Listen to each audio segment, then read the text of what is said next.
এবার আমরা একটু তৃণমূল কংগ্রেসের আজকে যে কলেজের গেটে গেটে বিক্ষোভ ধর্ণা অবস্থান এই যে কর্মসূচি চলছে সেই কর্মসূচির দিকেও একটু নজর রাখবো, কারণ তৃণমূল কংগ্রেসও বলছে সিবিআই দ্রুত তদন্ত শেষ করুক এবং ফাঁসি হোক দোষী বা দোষীদের, এই দাবিতে তৃণমূল কংগ্রেসও এবার পথে নেমেছে। মুখ্যমন্ত্রীর নির্দেশ মতো এই কর্মসূচি শুরু হয়েছে। প্রবীর আমাদের প্রতিনিধির সঙ্গে আছেন এই মুহূর্তে, প্রবীরের কাছেই চলে যাব সরাসরি।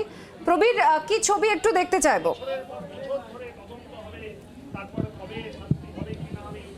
দেখো, 28 তারিখে ছাত্র সমাবেশে তৃণমূল নেত্রী মমতা বন্দ্যোপাধ্যায় নির্দেশ দিয়েছিলেন তার ছাত্র সংগঠনকে যে একদিকে আরজি করের দ্রুত বিচার, সিবিআইকে দ্রুত বিচার করতে হবে, বিচার করে দোষীদের বার করে ফাঁসি দিতে হবে এবং আরও কঠিন আইন আনতে হবে কেন্দ্রীয় সরকারকে দাবি করেছিলেন অভিষেক বন্দ্যোপাধ্যায়।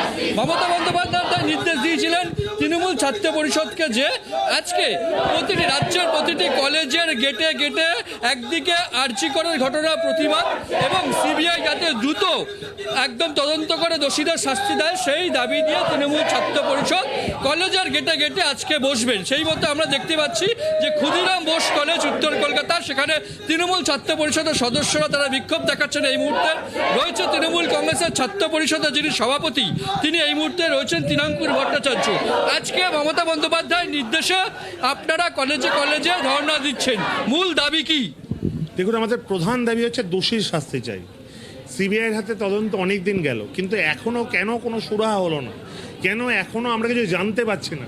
রাজ্য সরকারের হাতে যবে তদন্তভার ছিল, প্রথম অল্প দুদিনের মধ্যেই তারা কিন্তু পরের দিনই তারা সঞ্জয়কে গ্রেপ্তার করে, কিন্তু আজকে সিবিআইয়ের কাছে 16টা দিন চলে গেল, আমরা কোনো প্রোগ্রেস পাচ্ছি না।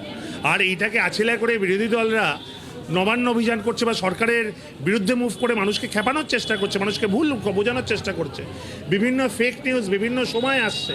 আমরা এর ধিক্কার জানাই। আমরা বিশ্বাস করি যে এই ফেক নিউজের উপর মানুষকে চটিয়ে নয়, প্রকৃতপক্ষে সত্যিটা মানুষের সামনে আসুক। আজকে সিবিআই তদন্তভার নেওয়ার পরও কেন এখনও কোনো প্রোগ্রেস আসলো তারা প্রশ্ন করছে না, তারা আড়াল করার চেষ্টা করছে এবং দোষটা মমতা বন্দ্যোপাধ্যায় সরকারের উপর দেওয়ার চেষ্টা করছে এবং এরা বলছে মমতা বন্দ্যোপাধ্যায় রেজিগনেশন চাই। কেন?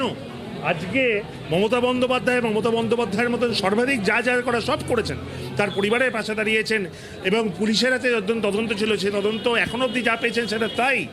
কিন্তু তারপরও যারা রাজনীতি করার জন্য যে রামবামরা কখনো নিজের নামে, কখনো ছদ্মবেশে, কখনো খেলার ছলে বিভিন্ন রাজনৈতিক দল বলুন বা খেলোয়াড় দল বলুন, তাদের আছিলার মধ্যে দিয়ে যেভাবে নোংরামো করার চেষ্টা করছে, আমরা এটাকে ধিক্কার জানাই। আমাদের দাবি অতি দ্রুত তদন্ত শেষ হোক, আমাদের যেন অবশ্যই চরম থেকে চরমতর শাস্তি হয় এবং যারা এই ঘৃণ্য অপরাধ করে তাদের আদি অনন্তকাল তাদের তদন্ত না করে অতি দ্রুত এই তদন্ত করে নিষ্পত্তি করা হোক এবং এমন শাস্তি করা হোক যাতে ভবিষ্যতে আর কেউ দুঃস্বপ্নেও এমন কিছু কাজ করার আর কথা চিন্তা ভাবনা না করতে পারে।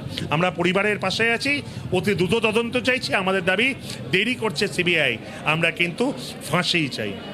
তুমি দেখতে পাচ্ছ যে ক্ষুদিরাম বোস কলেজ এই মুহূর্তে তৃণমূলের ছাত্র পরিষদের সভাপতি তৃণাঙ্কুর ভট্টাচার্য সহ তৃণমূল ছাত্র পরিষদের যারা সদস্য ক্ষুদিরাম বোস কলেজে তারা এই মুহূর্তে ধর্ণা অবস্থানে। মমতা বন্দ্যোপাধ্যায় অভিষেক বন্দ্যোপাধ্যায়ের নির্দেশে রাজ্য জুড়ে তৃণমূল ছাত্র পরিষদ আজকে মমতা বন্দ্যোপাধ্যায় অভিষেক বন্দ্যোপাধ্যায়ের নির্দেশে তারা কলেজে কলেজে ধর্ণায় বসেছেন, যাতে দ্রুত সিবিআই তদন্ত শেষ করে দোষী বা দোষীদের একদম ফাঁসিতে ঝোলায়, সেই দাবি নিয়ে কিন্তু আজকে তৃণমূল ছাত্র পরিষদ তারা কলেজে কলেজে রাজ্যের বিভিন্ন কলেজের গেটে তারা অবস্থান এবং ধর্ণা কর্মসূচি করছে। বাংলার আওয়াজ, বাঙালির আবেগ, জি 24 ঘন্টা।